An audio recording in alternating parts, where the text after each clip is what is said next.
পাইছো এই মুহূৰ্তৰ এটা বিগ ব্ৰেকিং নিউজ বিধায়ক পদ হেৰুৱাব পাৰে অখিল গগৈ মিছা কথা কৈ বিধানসভা ধৰা পৰিল অখিল গগৈ নিৰ্বাচন আয়োগত ভুল তথ্য দি বিপদত অখিল গগৈ বিৰুদ্ধে আদালতৰ কাষ চাপিব মন্ত্ৰী পীযুষ হাজৰিকা অখিল গগৈ বিৰুদ্ধে ৰাজ্যৰ বিভিন্ন থানাত আছে 150টা কেছ কিন্তু নিৰ্বাচন আয়োগত কেছৰ তথ্য দিছে মাত্ৰ 23টা আমি পুনৰবাৰ জনাবলৈ চেষ্টা কৰিছো এই মুহূৰ্তৰ এটা বিগ ব্ৰেকিং নিউজ বিধায়ক পদ হেৰাব পাৰে অখিল গগৈ মিছা কথা কৈ বিধানসভা ধৰা পৰিছে অখিল গগৈ নিৰ্বাচন আয়োগত ভুল তথ্য দি বিপদত পৰিছে বিধায়ক অখিল গগৈ আৰু শিৱসাগৰ সমষ্টিৰ বিধায়ক অখিল গগৈ এতিয়া মহা বিপদত পৰিছে অখিল গগৈ বিৰুদ্ধে আদালতৰ কাষ চাপিব মন্ত্ৰী পীযুষ হাজৰিকা অখিলৰ বিৰুদ্ধে ৰাজ্যৰ বিভিন্ন থানাত আছে 150টা কেছ কিন্তু নিৰ্বাচন আয়োগত কেছৰ তথ্য দিছে মাত্ৰ 23টা যেনেকৈ আজিৰ পৰা আৰম্ভ হৈছে অসম বিধানসভাৰ বাজেট অধিৱেশন আৰু বাজেট অধিৱেশনত উত্তপ্ত পৰিস্থিতিয়ে বিৰাজ কৰিছে এই মুহূৰ্তত দৃশ্যাংশ আছে মন্তব্য আছে আমি শুনাম লগতে দেখুৱাম গোটেই অসমত মোৰ এগেইনষ্টত 32টা নহয় 165টা আছে আৰু 50টা মান এতিয়ালৈকে মই একুইটেল পাই গলো 50টা মানৰ এতিয়ালৈকে একুইটেল পাই গলো স্যাৰ মই ইলেকশন এফিডেভিটত ভুল ইনফৰমেশন কিয় দিছে তেতিয়া এইবিলাক নালাগে নহয় ব্যক্তিগত স্যাৰ মোক খবৰ দিয়ে কিয় মই যিটো প্ৰশ্ন সুধিছো তাৰ উত্তৰ দিয়ক স্যাৰ ডাঙৰীয়া মই দীৰ্ঘদিন ধৰি মই নহয় অসমৰ সকলো সচেতন মানুহে লক্ষ্য কৰিছে যে আজিকালি থানাবিলাকত গোচৰবিলাক এফআইআৰ বিলাক ৰেজিষ্টাৰ কৰা নহয় পঞ্জীয়ন কৰা নহয় বোধহয় আমাৰ অতি ভাল চৰকাৰখনে তেওঁলোকৰ নামটো যাতে নেশ্যনেল ক্ৰাইম ব্যুৰ' ৰিপৰ্টত যাতে অপৰাধ অসমত কম হয় সেই বস্তুটো দেখুৱাবলৈ এইটো কৰি আহিছে এতিয়া মোৰ সাপ্লিমেণ্টাৰী প্ৰশ্নটো হ'ল ইয়াত মই যিবিলাক প্ৰশ্ন সুধিছিলোঁ সেই প্ৰশ্নবিলাকৰ একেবাৰে সাধাৰণ উত্তৰ দিছে আৰু ফালৰি কাটি গৈছে মোৰ প্ৰথম সাপ্লিমেণ্টাৰীটো হ'ল যে 1 জুলাই 2024 পৰা 30 জুন 2026 লৈকে অসমৰ সকলো থানাত বছৰি কিমানকৈ জিডি এন্ট্ৰি কৰা হৈছিল জিডি এন্ট্ৰি কৰাৰ পাছত প্ৰিলিমিনাৰী এনকুৱাৰী কিমান গোচৰত কৰা হ'ল এই জিডি এন্ট্ৰি আৰু প্ৰিলিমিনাৰী এন্ট্ৰিৰ পৰা কিমান এফআইআৰ ৰেজিষ্টাৰ কৰা হ'ল মেডিকেল কৰোৱা কিমান হ'ল এমএলচি বুলি যাক কয় মেডিকেল কৰোৱা কিমান হ'ল আৰু মেডিকেল কিমান মানুহক কৰিলে আৰু কিমান মানুহক মেডিকেল কৰোৱাৰ পাছত এফআইআৰ ৰুজু কৰিলে আৰু কিমানক নকৰিলে এটো লাগে জিডি এন্ট্ৰি আৰু এফআইআৰ বছৰিকীয়া পাৰ্থক্য 2024 চনত জিডি এন্ট্ৰি টোটেল কিমান হৈছিলে এফআইআৰ কিমান হ'ল টোটেল 25ত কিমান হৈছিলে জিডি এন্ট্ৰি এফআইআৰ কিমান হ'ল 26ত জিডি এন্ট্ৰি কিমান হৈছিলে এফআইআৰ কিমান হ'ল মেডিকেল কিমান হৈছিলে এফআইআৰ তাৰ পৰা কিমান হ'ল গ'ল এই প্ৰশ্নটোৰ উত্তৰ আৰু প্ৰিলিমিনাৰী এনকুৱাৰী কিমান হৈছিলে এফআইআৰ তাৰ পৰা কিমান ৰেজিষ্টাৰ কৰিলে কিয়নো এনেকৈ এফআইআৰ বিলাক ৰেজিষ্টাৰ নকৰে কি কাৰণত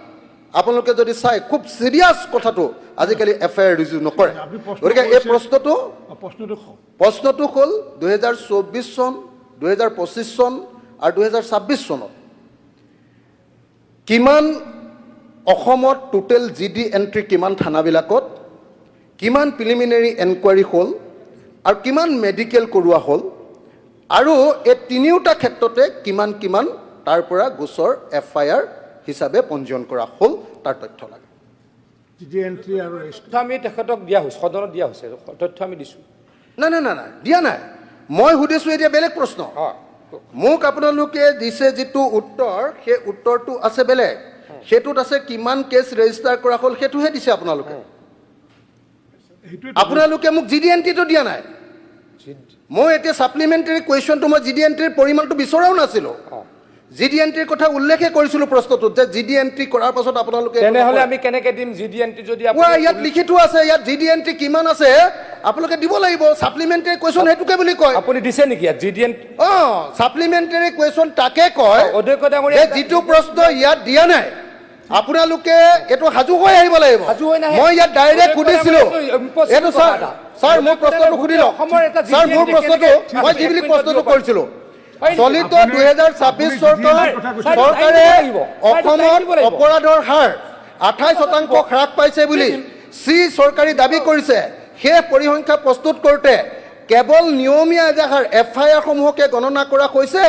নে থানাসমূহত পঞ্জীয়ন হোৱা প্ৰতিটো জিডি এন্ট্ৰি স্যাৰ শুনি লওক প্ৰতিটো GDNT আৰু NC গোচৰ সংখ্যাকো ইয়াত অন্তৰ্ভুক্ত কৰা হৈছে ঠিক আছে হা, মই ডাইৰেক্ট প্ৰশ্নটো সুধিছো এতিয়া মোক সংখ্যাটো দিব লাগে ছাৰ সংখ্যাটোৰ ডিটেইলছত তেখেতে কোৱাই নাই তেখেতে উত্তৰটো দিব লাগিব সংখ্যাটোৰ কথা তেখেতে কোৱাই নাই ছাৰ উত্তৰটো দিব লাগিব মই দি আছো ছাৰ সংখ্যাটোৰ কথা কোৱাই নাই আজি পলাব নোৱাৰে আপুনি কথাৰ উত্তৰটো দিব লাগিব ছাৰ মই উত্তৰ দিব দিয়ক ৰ'ব না আপুনিহে পলাই ছাৰ উত্তৰটো দিব দিয়ক ছাৰ ছাৰ ছাৰ ছাৰ মোক ক'ব দিয়ক আপুনি বহি লওক না ছাৰ মোক ক'ব দিয়ক মই কৈ দিওঁ ঠিক আছে কওক ছাৰ আজি অসম বিধানসভাৰ এই 126 জন সদস্যৰ ভিতৰত এইবেলি আৰু যোৱাবেলিৰ কৈছোঁ এনকাউণ্টাৰ ফেক শব্দটো পুলিচৰ ক্ষেত্ৰত ব্যৱহাৰ কৰা মানুহজন কোন অধ্যক্ষ ডাঙৰীয়া কোন অধ্যক্ষ ডাঙৰীয়া অধ্যক্ষ ডাঙৰীয়া অখিল গগৈৰ বিৰুদ্ধে অসমৰ বিভিন্ন থানাত 32টা কেছ আছে তেখেতে কৈ ফুৰে যে গোটেইবিলাক তেখেতে কৈ ফুৰে গোটেইবিলাক ফেক মোৰ এগেইনষ্টত 165টা আছে ছাৰ গোটেই অসমত মোৰ এগেইনষ্টত 32টা নহয় 165টা আছে আৰু 50টা মান এতিয়ালৈকে মই একুইটেল পাই গলো 50টা মানৰ এতিয়ালৈকে একুইটেল পাই গলো ছাৰ ইলেকশ্যন এফিডেভিটত ভুল ইনফৰমেশ্যন কিয় দিছে তেতিয়া এইবিলাক নালাগে নহয় ব্যক্তিগত ছাৰ মোক খবৰ দিয়ে কিয় মই যিটো প্ৰশ্ন সুধিছো তাৰ উত্তৰ দিয়ক ছাৰ মোৰ প্ৰশ্নটো উত্তৰ দিয়ক ছাৰ মোৰ প্ৰশ্নটো উত্তৰ দিয়ক ছাৰ উত্তৰ দিবলৈ গৈ আছো না উত্তৰ দিবলৈ এক্সাম্পল দিব লাগিব যদি আপুনি মই ছাৰ উত্তৰ দিলে এক্সাম্পল দিমেই মন্ত্ৰী ডাঙৰীয়া ছাৰ উত্তৰ দিলে মই এক্সাম্পল দিমেই মন্ত্ৰী ডাঙৰীয়া আপোনাৰ GDNTৰ তাৰ চৰকাৰৰ মুখ বন্ধ হৈ গৈছে ছাৰ বন্ধ হ'বই নোৱাৰে মুখ বন্ধ হ'বই নোৱাৰে আপুনি কৈ যি মুখ্যমন্ত্ৰী পলাই দিছে প্ৰশ্নটোৰ কাৰণে ছাৰ মোক ক'ব দিয়া নাই ছাৰ মোক ক'ব দিয়ক না ছাৰ কথাটো ক'ব দিয়া নাই কথাটো ক'ব দিয়া নাই পলাই দিছে আজি বলব নাই আজি মোক বলব নাই মোক ক'ব দিয়ক এনে ফটোৱাটো কথা নক'ব ছাৰ মোক ক'ব দিয়ক ছাৰ মই ফটো দিবলৈ দিয়ক ছাৰ বহি দিছে ছাৰ ক'ব নিদিয়ে ছাৰ মোক ক'ব দিয়ক মোক ক'ব দিয়ক এক মিনিট মোক ক'ব দিয়ক শুনক ছাৰ কগনিজেন্ট মই এক মিনিট আমাৰ এক মিনিট বহক